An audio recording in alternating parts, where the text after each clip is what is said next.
Yo quiero compartirte hoy una palabra que se llama simplemente resurrección. Mira, los jóvenes se quedan como, ustedes siéntense, están en su casa, jóvenes, hombre, con toda confianza. Vénganse acá adelante, hay lugar, no se preocupen, sean felices. Les acaban de decir ahorita. Mateo 27 nos narra la historia de la sepultura de Jesús, y en el verso 62 nos empieza a narrar de una forma muy interesante. A mí me encanta esta narración de la sepultura y la resurrección de Jesús. Pero en el verso 62 de Mateo, del verso 27, dice: al día siguiente, que es después de la preparación, se reunieron los principales sacerdotes y los fariseos ante Pilato, diciendo: Señor, nos acordamos que aquel engañador dijo, viviendo aún, después de 3 días resucitaré. Manda pues que se asegure el sepulcro hasta el tercer día, no sea que vengan sus discípulos de noche y lo hurten y digan al pueblo: resucitó de los muertos, y sea el postrer error más que el primero. Y Pilato le dijo: ahí tienen una guardia, id a asegurar como sabéis. Entonces ellos fueron y aseguraron el sepulcro, sellando la piedra y poniendo la guardia. Capítulo 28, verso 1. Pasando el día de reposo, al amanecer del primer día de la semana, vinieron María Magdalena y la otra María a ver el sepulcro. Y hubo un gran terremoto, porque un ángel del Señor descendió del cielo y llegando removió la piedra y se sentó sobre ella. Su aspecto era como un relámpago y su vestido blanco como la nieve. Y de miedo de él los guardias temblaron y se quedaron como muertos. Mas el ángel respondiendo dijo a las mujeres: no temáis vosotras, porque yo sé que buscáis a Jesús, el que fue crucificado. No está aquí, pues ha resucitado como dijo. Venid y ved el lugar donde fue puesto el Señor. E id pronto y decid a sus discípulos que ha resucitado de los muertos. Y he aquí va delante de vosotros a Galilea, allí le veréis. He aquí os lo he dicho. Entonces ellas, saliendo del sepulcro con temor, gran gozo, fueron corriendo a dar las nuevas a sus discípulos. Y mientras iban a dar las nuevas a los discípulos, he aquí Jesús les salió al encuentro diciendo: salve. Y ellas, acercándose, abrazaron sus pies y le adoraron. Entonces Jesús les dijo: no temáis, y dad las nuevas a mis hermanos, para que vayan a Galilea y allí me verán. Me encanta esta historia por cómo le fue a los guardias que estaban ahí pretendiendo asegurar el sepulcro y que el cuerpo de Jesús no fuese supuestamente hurtado, robado por los discípulos. Pero yo quiero que entiendas que estamos hablando de hombres rudos, de hombres incrédulos. Aquella guardia, aquellos soldados eran hombres duros y eran hombres salvajes. Eran hombres agresivos, eran hombres fuertes. Y tal vez algunos de ellos habían participado directamente en azotar a Jesús y en crucificar a Jesús. Y si tú lees la historia de el arresto de Jesús, cuando estos guardias, cuando los romanos, los soldados romanos están castigando a Jesús, dicen los evangelios que le pegaban, que le arrancaban la barba y que le ponían le tapaban la cara con un trapo y le pegaban, y luego le quitaban el trapo y le decían: profetiza, ¿quién te pegó? Y estos eran hombres salvajes que no tenían misericordia. Y estos hombres fueron puestos al pie, a la entrada de la sepultura, para que el cuerpo de Jesús no fuese robado. Pero con lo que no contaban era con que Dios iba a hacer lo que había prometido hacer, y era resucitar a Jesús. Y para él no le estorbaban unos cuantos soldados rudos, apantalladores, intimidadores, que aparentemente no le temían nada a nadie ni a nada, ni tenían misericordia de nadie. Y a Dios le bastó un ángel para acabar con toda la fuerza, con toda la rudeza, con todo el temor que estos hombres portaban. Y la historia dice que se pusieron a temblar y cayeron como muertos O sea, no dice que se desmayaron, dice cayeron como muertos. ¿Y a poco no se siente bien chido cuando le dan en la torre al abusivo de la escuela, del salón, del barrio? ¿A poco no se siente bien chido cuando ese joven que te intimidaba, que te quitaba la torta, que te quitaba el dinero en recreo, de repente se topa con alguien que lo acicata y le da la recia? Y uno lo celebra, uno se pone contento. Bueno, algo así pasó. Algo así sucedió. Aquellos hombres rudos que habían vituperado, golpeado a Jesús, que lo habían exhibido, que se habían repartido entre ellos los vestidos de Jesús, ahora tenían un encuentro con el poder de Dios y no le duraron ni para el arranque. Y si usted puso atención, aguantaron más las mujeres, porque las mujeres ni se desmayaron, ni cayeron como muertas, ni les temblaron los pies, nomás les dio miedo.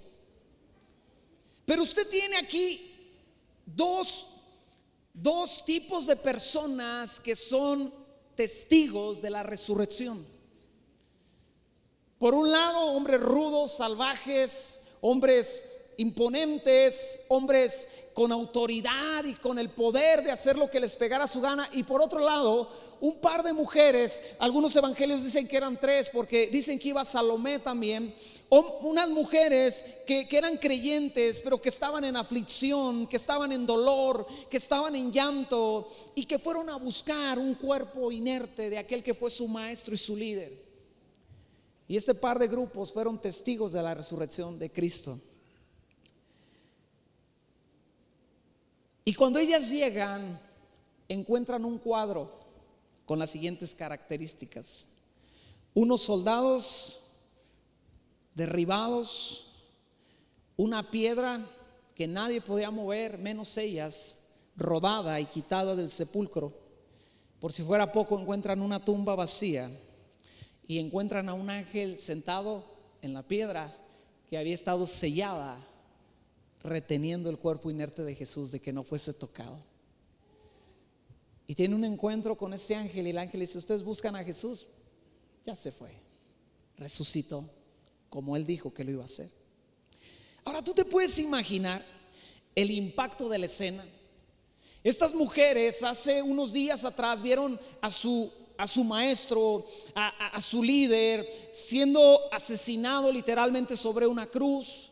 Y María vio a su hijo literalmente colgando de una cruz. Y están en medio del dolor, del luto, del llanto, de la incertidumbre, de la vergüenza aún de que aquello en lo que ellas confiaban ahora ya no estaba. Y llegan y ahora tienen el impacto de que las cosas se tornaron aún más emocionantes y más dinámicas y más extravagantes. Pero esta historia, hasta donde acabamos de leer, nos arroja una gran verdad. Escucha bien: el tener contacto con la resurrección de Cristo da temor y arroja muerte. Cuando tú realmente tienes una revelación de la realidad que Cristo resucitó, no puedes quedar sin efectos en tu vida y no puede haber indiferencia en tu vida ante la realidad, ante la verdad, ante la revelación de que Cristo Jesús resucitó. El poder de la resurrección da temor, más temor de aquel temor que tenemos los esposos a las esposas, más miedo que cualquier otra cosa causa el saber que tenemos un Salvador que murió y resucitó, y que nada ni nadie le puede ganar y nadie ni nadie le puede vencer. A mí me da temor. Y saber que le voy a ver un día cara a cara, y que estará ahí lleno de gloria, que estará ahí lleno de poder y de honra, y que llegaré y le veré, y que no hay nada más grande y más sublime que ese Cristo que murió y resucitó. Pero también arrojó como resultado, dice la Biblia, estos guardias quedaron como muertos. Alguien que tiene un encuentro con la resurrección de Cristo muere a algo, muere al pecado, muere a la maldad, muere al egoísmo, muere al egocentrismo, muere a la tibieza o a la frialdad espiritual. Escucha, hay tres aspectos de la obra de Cristo. Número uno, su venida. Di conmigo, Cristo Jesús vino a este mundo. La obra de Cristo la podemos dividir en esta ocasión en tres aspectos: su venida. Y su venida nos habla del amor de Dios por la humanidad. Juan 3:17, la NBI dice: Dios nos envió a su Hijo. Dios no envió a su Hijo al mundo para condenar al mundo, sino para salvarlo por medio de él. La venida de Jesús nos habla del amor de Dios por ti. Dios te amó tanto que envió a su Hijo a que te rescatara de tu maldad y de tu pecado y de tener una cuenta pendiente con él. ¿Hay alguien aquí a quien Jesús ya le rescató? Y para hacerlo tuvo que venir. Pero también está el aspecto de su muerte. Cristo Jesús no solamente vino al mundo, sino que entregó su vida, murió. Y esto nos habla de la misericordia de Dios para con nosotros. O sea, Dios no solamente le bastó amarnos dándonos a su Hijo, sino que entregó a su Hijo para que éste muriera por misericordia hacia nosotros. Colosenses 1:22 dice: pero ahora Dios, a fin de presentarlos santos, ¿a quién? A nosotros, intachables, ¿a quién? A nosotros, e irreprensibles delante de Él, los ha reconciliado en el cuerpo mortal de Cristo mediante su muerte. La muerte de Cristo me reconcilia con el Padre. La muerte de Jesús me habla de la gran misericordia del Padre, que arregló cuentas conmigo de algo que yo no podía pagar. Dijo: tú no me puedes pagar, así que mi Hijo pagará el precio, porque tú y yo restauremos nuestra relación. Pero Isaías capítulo 53 verso 5 también dice: mas Él herido fue por nuestras rebeliones, molido por nuestros pecados, el castigo de nuestra paz fue sobre Él, y por su llaga fuimos nosotros curados. Pero llegamos al punto número 3, el que estamos estudiando: su resurrección. Su venida nos habla del amor de Dios, su muerte nos habla de la misericordia de Dios. Pero escucha bien, amada iglesia, la resurrección nos habla del poder de Dios.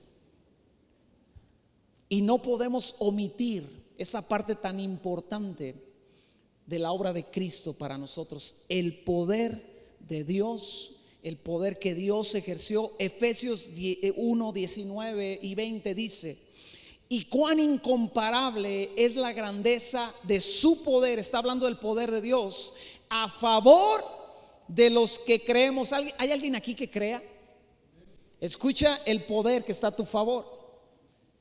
Ese poder es la fuerza grandiosa y eficaz que Dios ejerció en Cristo cuando lo resucitó de entre los muertos y lo sentó a su derecha en las regiones celestiales. Lo que la Biblia está diciendo es que ese poder con el cual tuvieron el encuentro aquellos soldados y aquellas mujeres, y que arrojó como resultado un cuerpo inerte, ahora con vida, ese mismo poder opera a favor tuyo y a favor mío. O sea, no es algo que sucedió allá nada más y que se acabó. No fue un cohete que tronó y que ya no hay más. Lo que Dios está diciendo, lo que el apóstol Pablo está enseñando, diciendo: ese mismo poder que levantó el cuerpo de Jesús, y que al levantarlo como consecuencia también aquellos hombres rudos quedaron como muertos y aquellas mujeres quedaron asustadas, ese mismo poder está al alcance de la iglesia todos y cada uno de los días que la iglesia esté sobre la tierra, para cumplir la encomienda de predicar el evangelio, de orar por los enfermos, de liberar a los endemoniados y de resucitar muertos.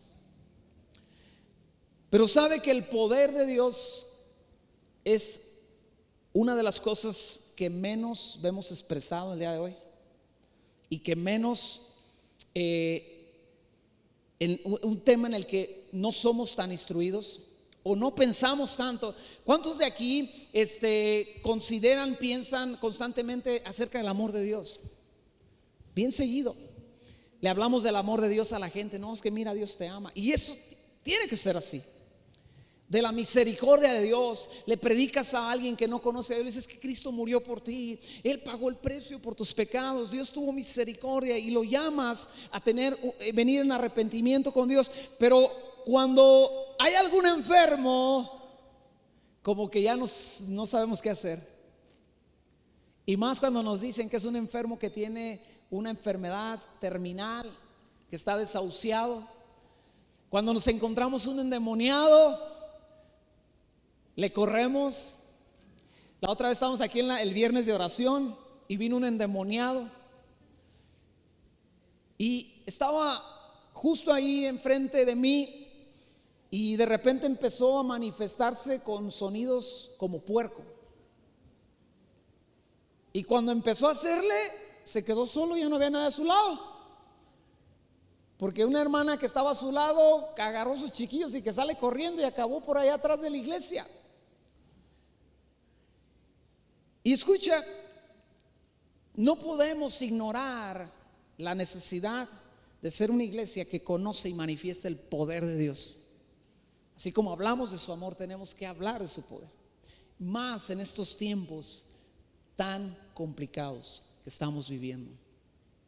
¿Por qué la iglesia corre a esconderse ante el peligro como si no conociera el poder de Dios? Por eso, porque se nos olvida que tenemos un poder. Dice la Biblia, escucha bien, ese poder es esa fuerza, ese poder es la fuerza grandiosa y eficaz que Dios ejerció en Cristo cuando lo resucitó. Yo necesito que ese poder me toque para cambiar mi vida. Yo necesito que ese poder me toque para hacer morir aquello que se resiste a morir en mi vida. Y el amor de Dios hace una parte, la misericordia de Dios hace otra, pero el poder de Dios específicamente hace algo. Y con el poder de Dios ocurre algo. Dios no vino y resucitó a Jesús con amor, no vino y resucitó a Jesús con misericordia. ¿Con qué lo resucitó? Y con poder, con punch. Lo que se ocupaba era poder. Y hay situaciones específicas, amada iglesia, donde lo que se necesita es el poder de Dios obrando. Tú no puedes llegar con un endemoniado y hablarle del amor de Dios. Tú tienes que usar la verdad y el poder de Dios. Un día alguien me dijo, ¿no te da miedo? Le dije, pues me lo aguanto, porque si ve que tengo miedo, se pone peor. Y de por sí te tiran mordidas, ¿verdad? Este hombre que vino ese día, yo me enojé y me acerqué, no con él, sino me enojé con el demonio ese que traía, y me acerco y le pongo la mano en la cabeza y volteé y me hace, me quiso, yo nomás le hice así, que se la vuelvo a poner para el suelo, que se va. Ay, era el poder del pastor. No, era el poder de Dios en la vida de todo creyente, no en la vida del pastor. Déjame hacer una pregunta aquí. ¿Alguien tiene al Espíritu Santo en su corazón? Tú tienes el poder de Dios. ¿Alguien confía en Jesús en este lugar? Entonces, no se trata de que seas un pastor o un ministro, se trata de que seas un hijo de Dios, lleno del Espíritu Santo, que tiene el poder de poner la mano sobre un endemoniado que voltea y te hace, y el demonio sale.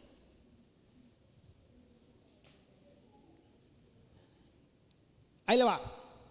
Tocar el tema de la resurrección es hablar del poder de Dios operando en una circunstancia que no puede cambiar a menos que el poder de Dios actúe. Hablar de la resurrección es tocar un tema donde lo único que puede cambiar la circunstancia es el poder de Dios, no hay más. Hace rato, mientras tomábamos café antes de la reunión, hablábamos de este tema de la pandemia, y yo he tenido la siguiente experiencia con este virus. Dicen que este virus es altamente contagioso y que debes de tener cuidado extremo porque es extremadamente contagioso. Y yo les testificaba a unos hermanos que yo ya tuve contacto con personas que han salido contagiadas, han salido positivas. Y curiosamente, en cada uno de los casos, ese hombre, esa mujer no contagió a nadie más. O sea, se enfermaron, pero solo se enfermó él o ella. Y no hubo esa característica de que se contagió medio mundo, todos en el trabajo. Nosotros estuvimos conviviendo con una persona que le dio ahí en el taller una semana, y una semana después dio positivo, y uno dice, creo que ya nos cargó el payaso, porque dicen que es extremadamente contagioso. Y lo que prosigue, pues esperar quién más se reporta con temperatura, quién más le da tos, a quién más le duele la cabeza. ¿Sabes cuántos se reportaron? Ninguno. Y lo que yo creo que pasa es que aunque el virus tiene la característica, aunque el virus es real, cuando llega, o sea, tampoco estoy diciendo que los que se enferman no tienen a Dios, no malentienda, porque se enferman también los creyentes. Ahí le va. Pero cuando este virus toca a alguien que cree, confía y manifiesta el poder de Dios, pues no le queda otra cosa que petatearse al virus en vez de que se petatee el otro. John Lake, usted tiene que leer la biografía de John Lake en estos días. Un hombre que vivió por allá por 1900, le llamaban el doctor John Lake. John Lake fue misionero en África, y él está en África y viene a Estados Unidos a reclutar nuevos discípulos porque la obra en África estaba creciendo, y él viene y forma un equipo de trabajo. Y cuando él regresa a África, África estaba en medio de una peste que acabó en unos meses con la tercera parte de toda la población de África.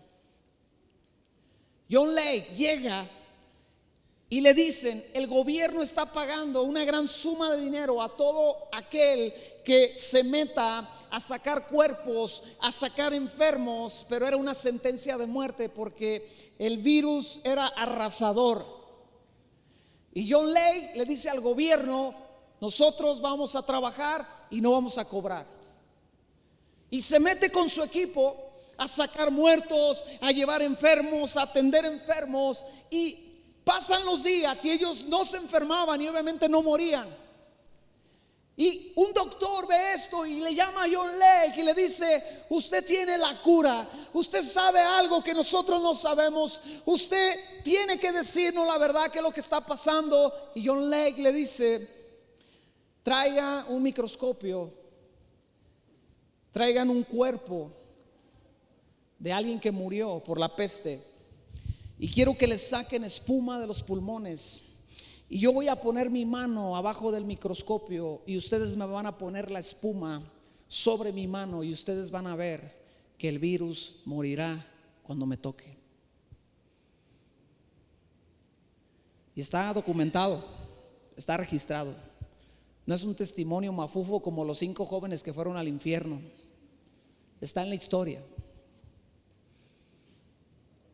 Y la historia dice que los doctores y los científicos hacen lo que John Lake les pidió hacer, y cuando ven, analizan lo que estaba sucediendo abajo del microscopio, cuando el virus tocaba la piel de John Lake, el virus moría literalmente inmediatamente.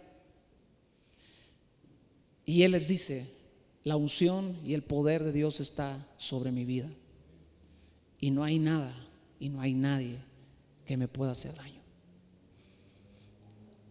A la ciudad donde John Lake llegaba con su ministerio, los hospitales se quedaban vacíos, porque John Lake traía un poder de parte de Dios para sanar enfermos. Y yo creo que eso es lo que ha pasado infinidad de veces entre los creyentes el día de hoy, que han tenido contacto con este virus y el virus no ha podido hacerles nada, porque el poder de Dios opera sobre aquellos que confían en Dios. como dice la palabra, los ojos del Señor recorren la tierra buscando a sus hijos para mostrar su poder a favor de ellos, buscando a los justos, a los que le temen, para mostrar su poder, su favor hacia ellos. Por otro lado, te lo repito, ¿qué he visto, amada iglesia, en este tiempo? Que la gente que está más vulnerable es la que está más temerosa. Y el poder de Dios no solamente nos sirve para guardarnos, sino que también nos sirve, no solamente, para protegernos, sino también para liberarnos. ¿Con qué liberó Dios al pueblo de Egipto? Di conmigo, con poder. No fue y le habló a Faraón del amor. Ay, mira que yo te amo. Dios dijo, deja ir a mi pueblo. No quiero. Ay, te van las ranas, compadre. Me hubiera gustado ver a los piojosos. Esa me encanta, esa plaga. Las ranas, el río, el agua convertida en sangre, está chido y todo. Pero el de los piojos me emociona. ¿Usted se imagina a ver a sus enemigos piojosos, con piojos hasta en los sobacos? Como esos perros que ves en la calle y que les salen las pulgas de entre los pasos, sí, pero piojos. ¿Qué hizo eso? El poder de Dios. No lo hizo la misericordia, no lo hizo el amor, lo hizo el poder de Dios, que abrió el mar para que este mismo pueblo saliera adelante. Di conmigo, el poder de Dios. Y es un tiempo, amada iglesia, donde tenemos que recordar, en Dios también hay poder. En Dios también está la cualidad, y la resurrección de Cristo lo deja muy, muy, muy claro. Dios tiene poder, y ese poder opera a favor nuestro.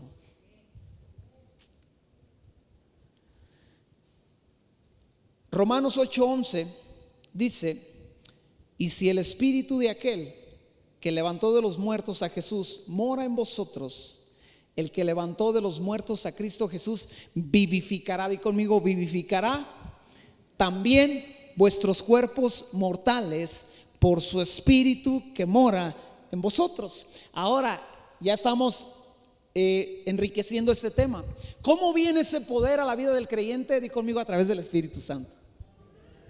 Vuelvo a repetir, ¿alguien tiene al Espíritu Santo?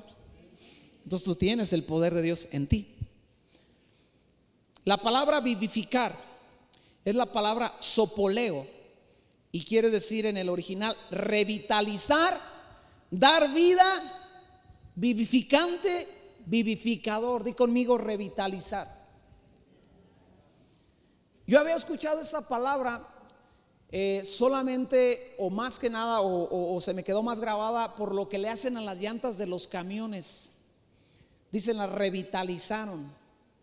Una llanta que está ya lisa, aparentemente ya no sirve porque está muy lisa, la toman, la meten una vez más a un proceso y le vuelven a meter una capa con un nuevo dibujo, y le llaman revitalizadas. Pero escucha, la palabra revitalizar, si tú vas allá al internet y le picas y pones revitalizar, escucha, quiere decir dar a algo nueva vida. Di conmigo, nueva vida. O actividad, especialmente después de un proceso de deterioro o inactividad. O sea, lo que la palabra de Dios está diciendo es que el mismo poder que Dios ejerció a través del Espíritu Santo para resucitar a Cristo es el mismo poder que tú necesitas para vivir una vida diferente. Te lo repito, el mismo poder que Dios ejerció a través del Espíritu Santo y que resucitó a Jesús. ¿Usted se ha imaginado cómo resucitó a Jesús? Está muerto, bien muerto. Dijo otra biografía de Smith Wigglesworth. Otro personaje usted tiene que leer, Smith Wigglesworth, un inglés. Y su biografía comienza, la biografía que yo leí de él comienza de la siguiente manera. Él escribe en su diario: la mujer estaba muerta, bien muerta. Así dice. Entré al cuarto donde estaba el cuerpo inerte de la mujer, está loco, Dice, la tomé por el cuello, la levanté y la llevé hasta la pared y la recargué contra la pared. Y le dije, vive en el nombre de Jesús. Y dice el hermano Smith Wigglesworth que lo que pasó fue que la mujer le hizo y vivió. Y yo me imagino el cuerpo de Jesús inerte. Y algo tuvo que pasar cuando resucitó. O él respiró tranquilamente una vez más, pero pasó. ¿Y por qué pasó? Porque el poder de Dios a través del Espíritu Santo tocó su vida. Y dice la Biblia que ese poder Dios nos lo da, escucha, no solamente para mantenernos a salvo de un virus, no solamente para que un virus muera cuando toca nuestro cuerpo, no solamente para sacar un demonio, no solamente para hacer cosas que no pueden suceder a menos que el poder de Dios las haga. Ese poder sirve para vivir una vida nueva. Vuelvo a preguntar, ¿alguien tiene el Espíritu Santo aquí? Entonces tú debes de estar viviendo una vida nueva, una vida diferente. O sea, lo que dijo Pablo, el que robaba, ya no robe. El que mentía, ya no mienta. Y lo que sigue, el que odiaba, ya no odie. ¿Por qué? Porque el poder de Dios mora en nosotros. Pero yo no podía dejar de robar. Yo era una rata de 2 patas. Antes que la profeta Paquita lo anunciara, yo ya era una rata de 2 patas. Era un niño que se robaba los gansitos de la tienda de Meldo. Meldo era la señora de la tienda de al lado del taller. Y yo llegaba y Meldo se metía, porque ahí mismo vivía. Quiero. No, ya no quiero. Ya me salía y me iba con el gansito, con la dona, con las papitas o el refresco. Era una rata. Estaba en mí, en mi naturaleza. Pero el poder de Dios me dio una vida nueva que incluye no robar. Y ahora soy alguien honrado. Romanos 6:4 en la NBI dice: por tanto, mediante el bautismo fuimos sepultados con él en su muerte, a fin de que así como Cristo resucitó por el poder del Padre, también nosotros llevemos, di conmigo, una vida nueva. Una vida nueva. ¿Por qué? Por el poder de Dios en mi vida. Qué chido es cuando alguien puede manifestar el poder de Dios sanando a alguien, y es algo que necesitamos hacer. Pero qué chido es cuando el hombre más amargado de la casa ahora se vuelve el hombre más feliz, porque el poder de Dios lo tocó. Y ese hombre amargado, rudo, que todos temían en esa casa, le pasó lo que a los soldados. Se quedó muerto, di conmigo, bien muerto. Y se levantó, se resucitó, vivió por primera vez un hombre que sabía sonreír. Qué impresionante es, qué milagro tan grande es cuando aquella mujer que no sabía dar amor a sus hijos, que no sabía respetar a su marido, que no sabía colaborar con él, que no sabía cómo hacerlo, el poder de Dios la toca y aquella mujer ruda se muere y se levanta una mujer que ahora ama a su esposo, que hasta lo ve guapo, a pesar de que está re feo.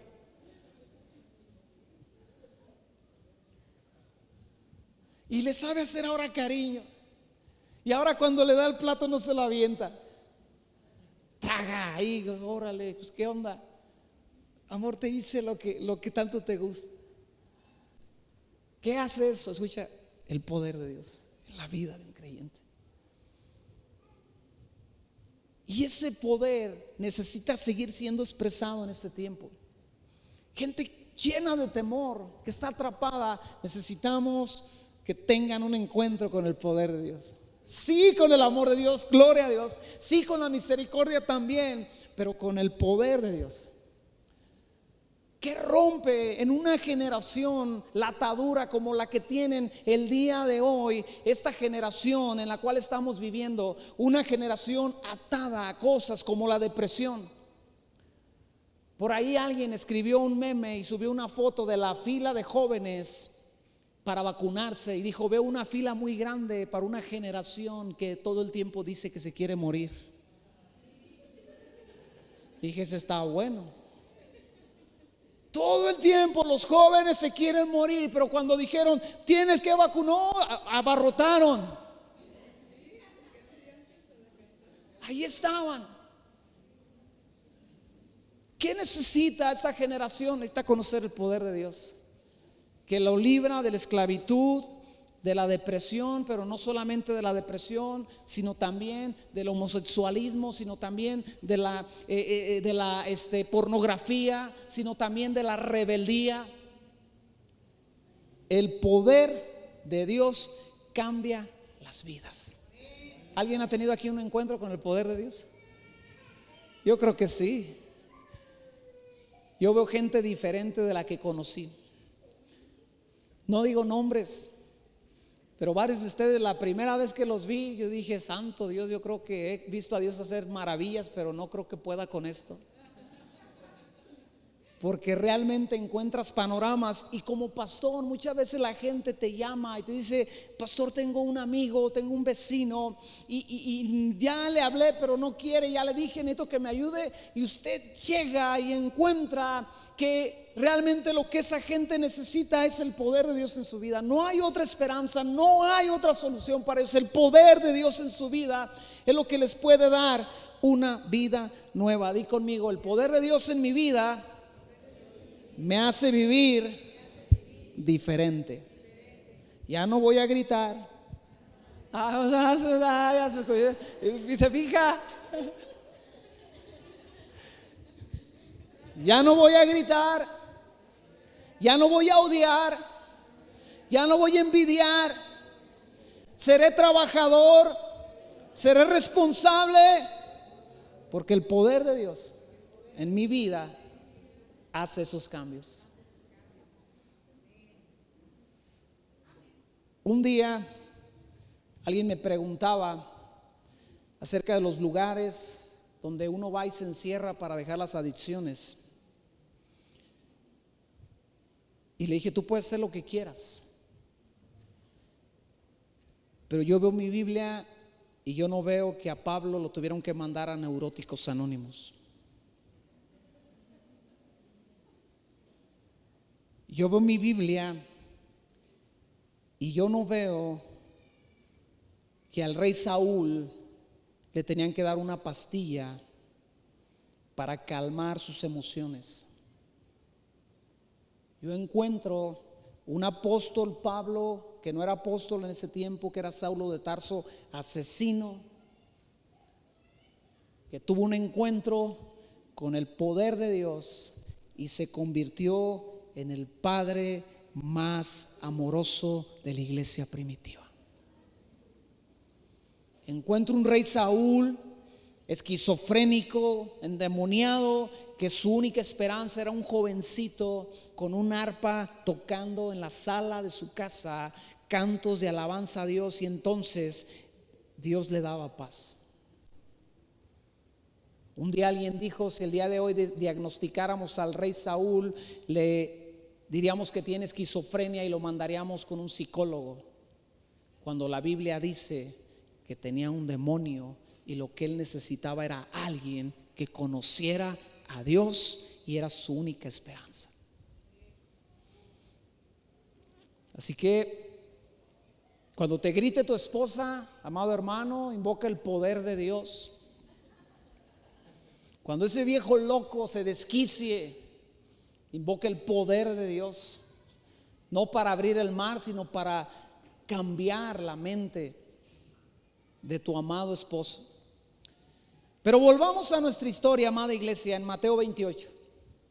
La historia que comenzamos a leer, con esto quiero acabar. Volvamos a nuestra historia y vamos al verso 11. ¿Qué pasó? ¿Qué pasó con los soldados? Tuvieron un encuentro con el poder de Dios, pero escucha, ¿qué pasó en el verso 11? Dice así, Mateo 28, verso 11 en adelante.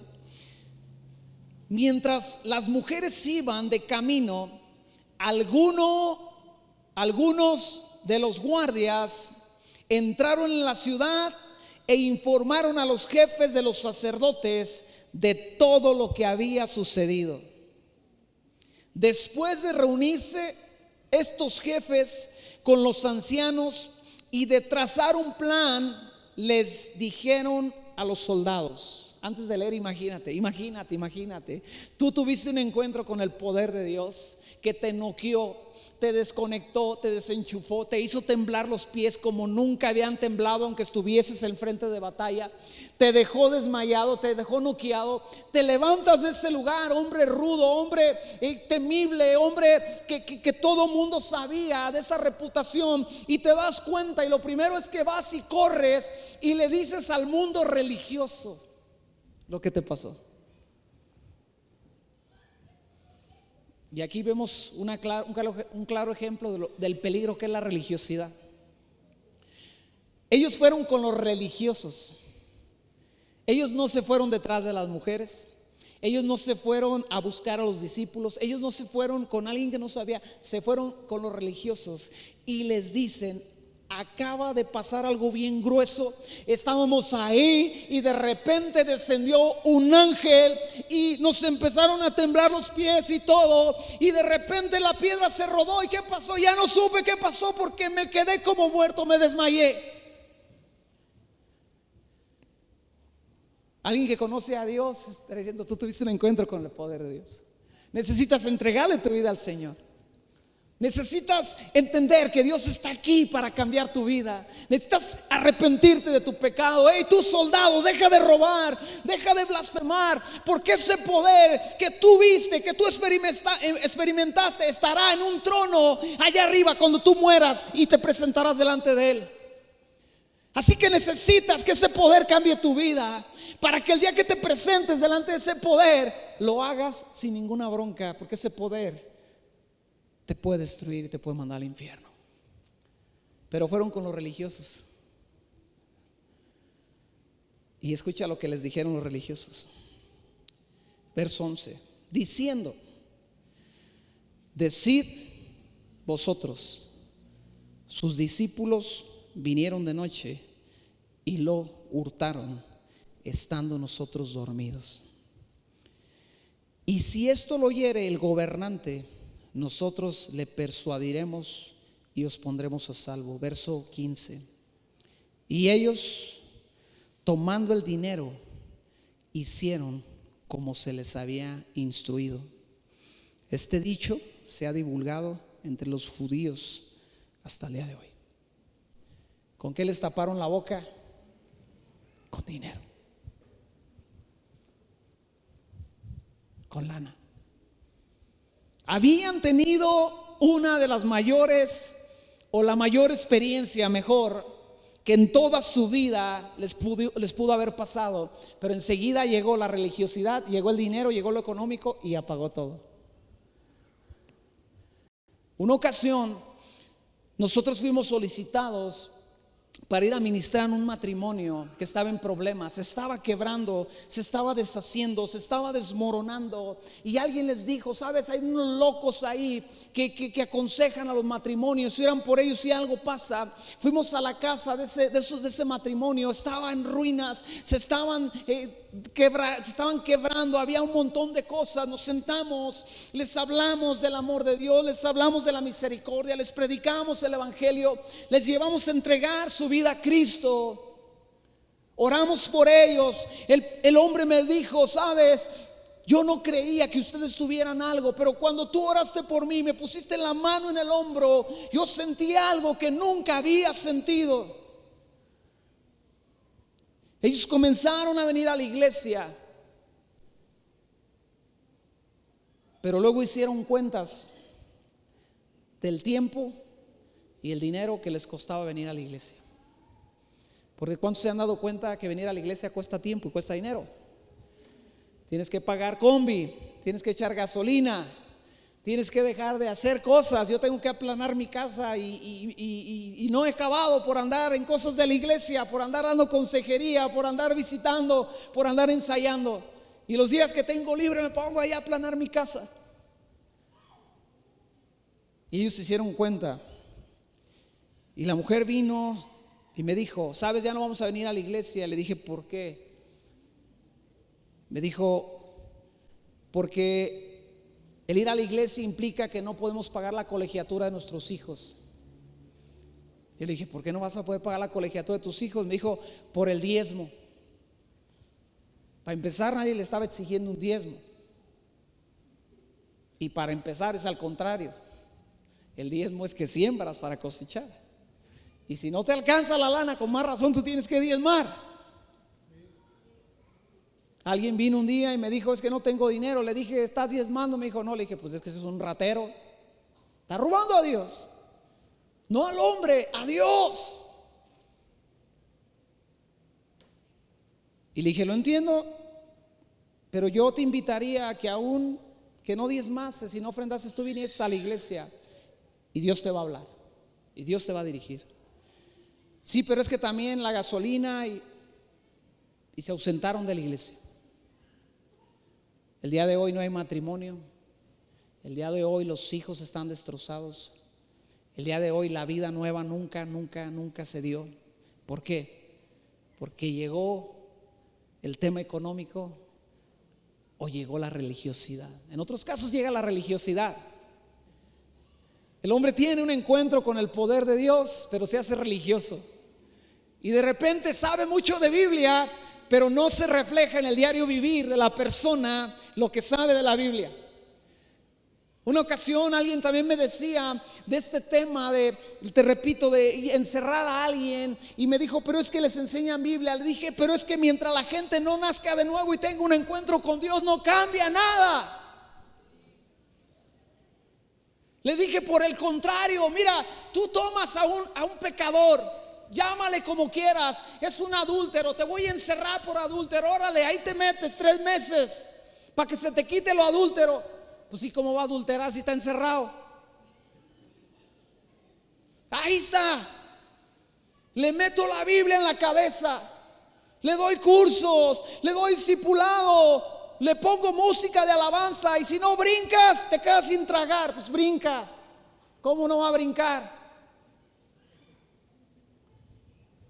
Sale después de 3 meses, pero no nació de nuevo.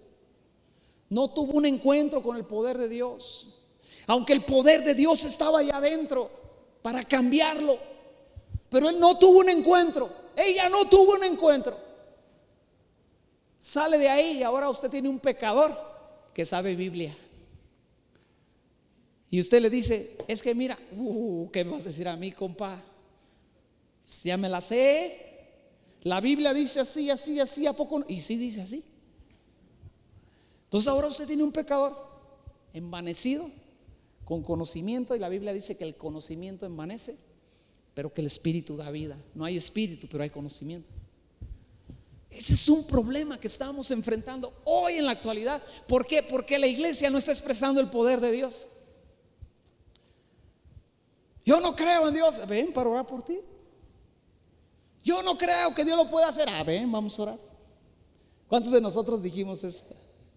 Yo me acuerdo en un congreso de en aquel tiempo Vida Abundante, estaba un negrito ahí de Alabama, el hermano Smith, y ¿sabe qué tanto? Y oraba por la gente, se caía, y dije: no, hombre, se los avienta.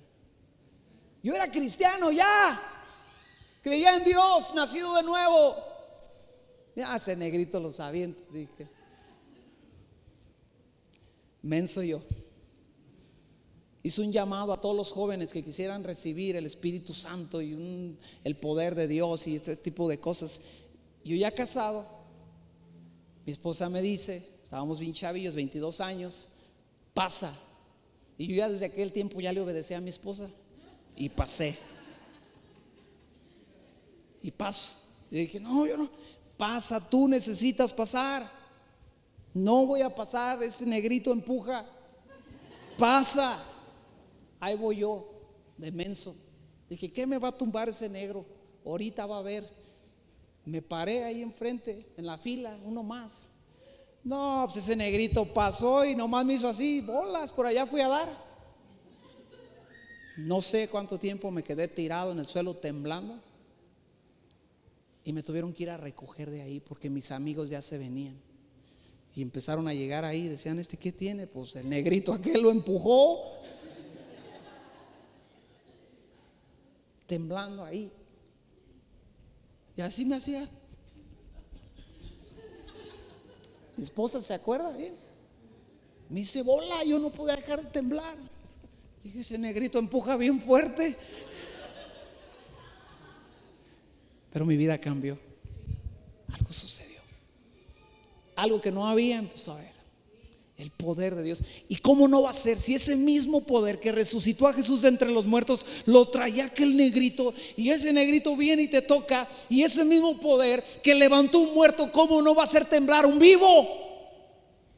Ese poder que levantó a un Jesús que yo me imagino que tenía una mejor complexión que yo, porque yo no creo que Jesús estaba tan raquítico como yo, y levantó su cuerpo muerto, pues cómo no va a agarrar a un enquencle que pesaba en aquel tiempo 56 kilos, eso pesaba yo.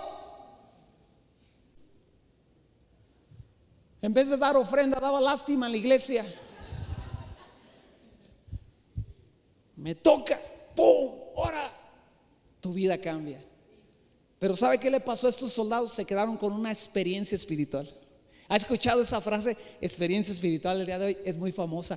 Ven a la experiencia espiritual. No, ven a Cristo y quédate ahí hasta que te toque con su poder. Quédate ahí hasta que el Espíritu Santo haga algo y dejes de ser la lacra que eres. Dejes de ser el mentiroso que eres. Dejes de ser aquello que eres hasta el día de hoy. Dejes de ser el pecador. Quédate ahí, porque el poder de Dios te da una vida nueva.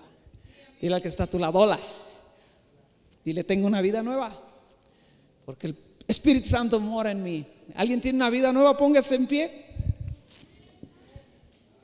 Siempre le damos un aplauso a Dios cuando acabamos de orar. Dáselo ahorita. Él es bueno. Aleluya. Señor, te damos gracias por tu amor, tu misericordia y por el poder de tu resurrección, por el poder de tu resurrección operando en nosotros a través de tu Espíritu Santo. Padre, yo te pido en el nombre de Jesús que si alguien de mis hermanos está batallando en algún área de su vida, de su caminar contigo, que tú toques, Padre, su vida con tu poder. Y que le des esa bendición y gracia de vivir una vida nueva en esa área de su vida. Si alguno de mis hermanos, de mis hermanas está sufriendo derrota tras derrota en un área de su caminar, Padre, yo oro que tu Espíritu Santo toque esa área de su vida. Aún, Padre, yo oro específicamente que tú toques esa parte del cuerpo que lleva al pecado. Tú dijiste, Jesús, que si nuestro ojo era ocasión de caer, que mejor no lo sacásemos. Que si nuestra mano era ocasión de caer, que mejor no la mochásemos. Padre, yo pido que tú toques los ojos, las manos, la mente, que tú toques el corazón que lleva al pecado, y que el poder de tu resurrección deje esa parte como quedaron aquellos soldados, como muertos. Toca, Dios, nuestra vida con el poder de tu Espíritu Santo para vivir esta semana una vida nueva que te agrada. Te damos gracias, Señor. En el nombre de Cristo Jesús todos decimos amén. Dale otro aplauso a nuestro amado Dios, a nuestro fiel Salvador.